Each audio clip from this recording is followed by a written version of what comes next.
Olá, pessoal. Hoje nós vamos, então, para a nossa última aula da unidade 4 e nós vamos abordar, então, dois corais de Bach. Na verdade, está dividido em duas partes, porque eu separei esses dois corais em dois slides diferentes, que são interativos, então fica fácil vocês percorrerem, e a ideia é que isso sirva de modelo para vocês, para o trabalho 1, que vocês vão começar a planejar. Então, para a gente começar a conversar, a nossa próxima aula síncrona, que lembrando, é na quarta-feira, né? Eu tinha marcado no calendário dia 12 de outubro, e evidentemente é feriado, então nossa próxima aula síncrona é dia 14 de outubro, quarta-feira. Então, aula 19 em duas partes. Primeiro nós vamos tratar do coral 78 e o percurso a partir do qual nós vamos analisar esse coral e o próximo vai servir para o planejamento do trabalho 1. Além disso, eu vou gravar também a aula 20. Tá? Essa semana tem duas aulas gravadas para encaixar nesse calendário mais comprimido que a gente tem de reposição aí emergencial. Tá bom? Bom, então vamos lá. A análise do coral, ela vai seguir esse percurso. A gente já falou sobre isso nas aulas síncronas, mas aqui está organizado de maneira, enfim, está um pouco mais arrumado, e eu acho também que está de uma maneira interessante para vocês percorrerem a análise e, enfim, e seguir mais ou menos esse passo a passo como um procedimento, como um raciocínio para estruturar o coral de vocês. Então, a gente faz análise do coral, primeiro procurando entender a tonalidade do coral, depois os acordes principais, né, o primeiro acorde e aqueles que estão nas fermatas, enfim, os acordes cadenciais, depois o contexto cadencial, né, dessas articulações. Então eu vejo o acorde, mas também o contexto em que ele ocorre, para eu entender que tipo de cadência que é, qual o deslocamento de regiões tonais que estão ocorrendo, enfim. Depois, a nossa busca vai ser pelas dominantes secundárias e pelas outras relações de tensão e resolução que ocorrem no meio das frases. Geralmente elas servem para preparar modulações ou, enfim, até para contradizer campos tonais que foram afirmados logo antes. E, por último, as outras acordes e funções. Tá? Então, esse slide está organizado dessa maneira. Aqui em cima vocês têm uma gravação no YouTube para escutar. Eu não vou tocar aqui nesse vídeo, porque como eu vou subir essa videoaula, o YouTube ele reclama quando tem peças com direito autoral. Então, depois vocês escutem. Então, o passo a passo é... e aqui, se vocês forem aqui na listinha de slides, dá para vocês percorrerem o passo a passo aqui dessa análise, tá? Ou seguindo os slides como normalmente você segue. Eu vou, inclusive, subir o link do slide na descrição do YouTube também. Imagino que vários de vocês estão olhando os slides também, mas é só para lembrar que eu acho que o barato desse negócio aqui que eu fiz é que vocês podem percorrer no tempo de vocês a análise, e eu não vou aqui fazer análise item por item dos acordes, porque senão vai demorar muito, tá? Mas a ideia geral de como analisar e de como estruturar, né, como o trabalho 1, o coral de vocês. Então, primeira pergunta é sobre a tonalidade, e a gente sempre investiga isso não só olhando a armadura de clave, mas o primeiro acorde, o último acorde, o contexto geral, enfim, né, a gente passa um olho rápido aí.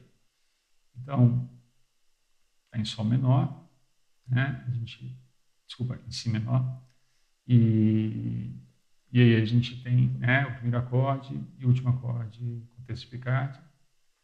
E aí, em seguida, então, o próximo passo é procurar os acordes, né, que estão em situação principal, né? Ou seja, o primeiro acorde e aqueles que são as cadências.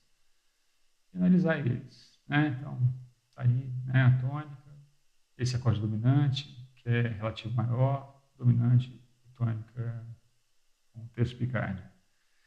E aqui ainda não consigo saber se isso é uma modulação para dominante ou se é uma meia cadência, né? Aqui é a mesma coisa. Aqui também não dá para saber se é só uma cadência de engano local ou se é uma passagem pela região do relativo maior. Então, eu preciso ver o contexto um pouco mais amplo, né? Pegar a primeira frase, ver mais ou menos onde é que ela está, e as frases também em torno, né? Quer dizer, os acordes em torno aqui desses acordes cadenciais.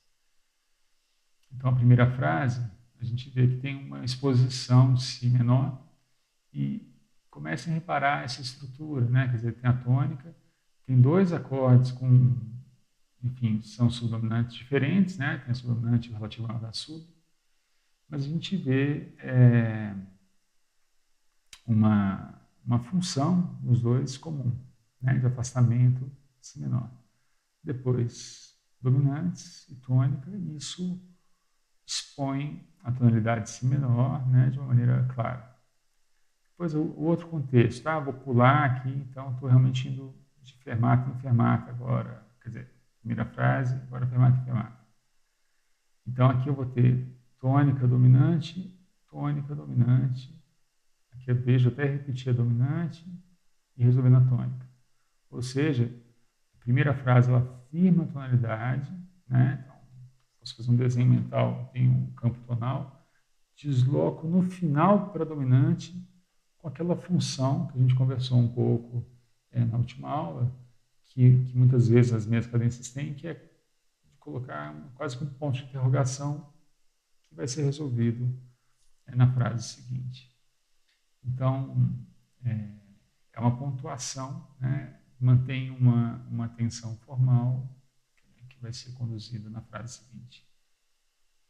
Lá no outro contexto, eu vejo que logo antes eu tenho uma subdominante de Ré maior e uma dominante Ré maior. Então, eu tenho uma cadência ao relativo maior da tônica. Depois nós vamos ver, né, como é que isso acontece. Aqui eu tenho uma meia cadência que está preparando o retorno a Si menor.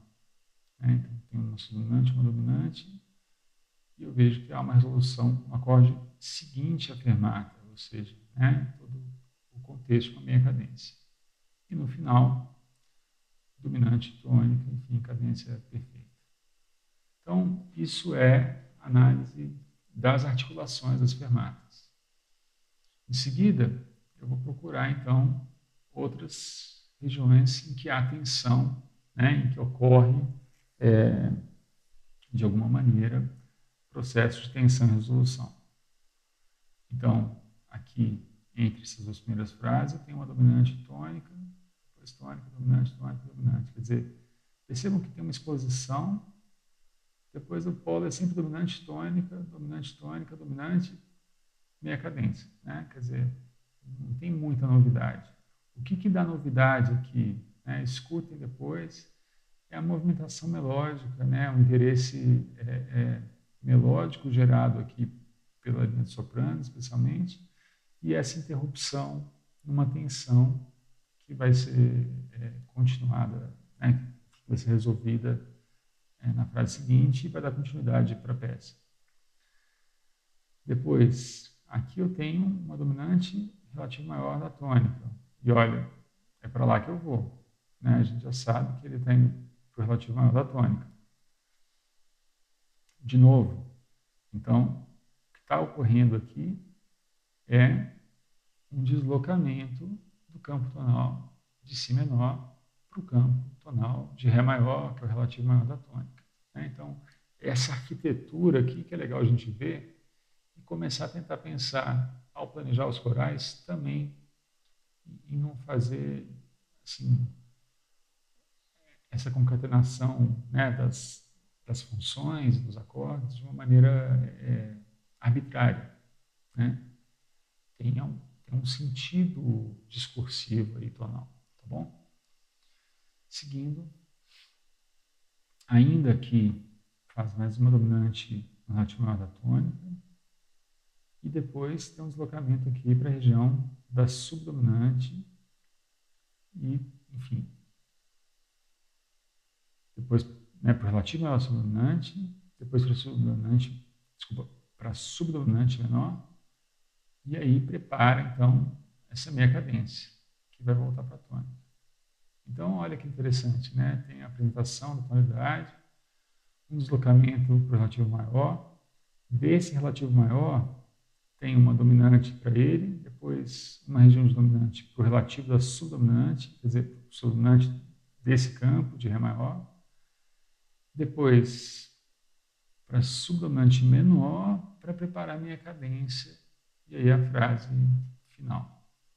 E a frase final tem uma dominante tônica, né? Bom, e aí a gente vê o que sobra, tá? As outras coisas. Eu não quero dizer que a análise de vocês tem que seguir exatamente esse processo, tá?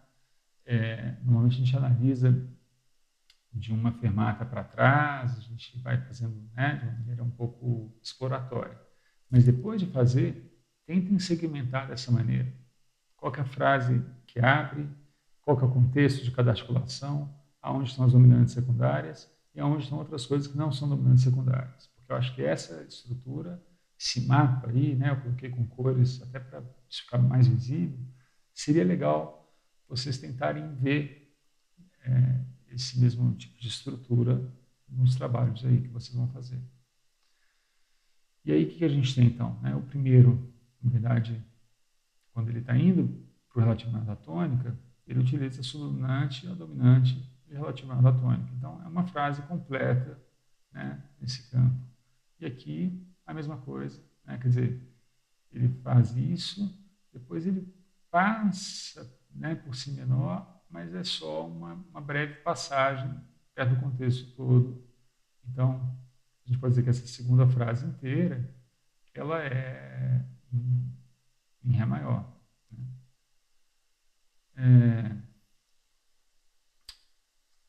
Frase seguinte aqui, eu tenho ainda, né, no campo do relativo maior da tônica, uma coisa parecida com o que aconteceu aqui.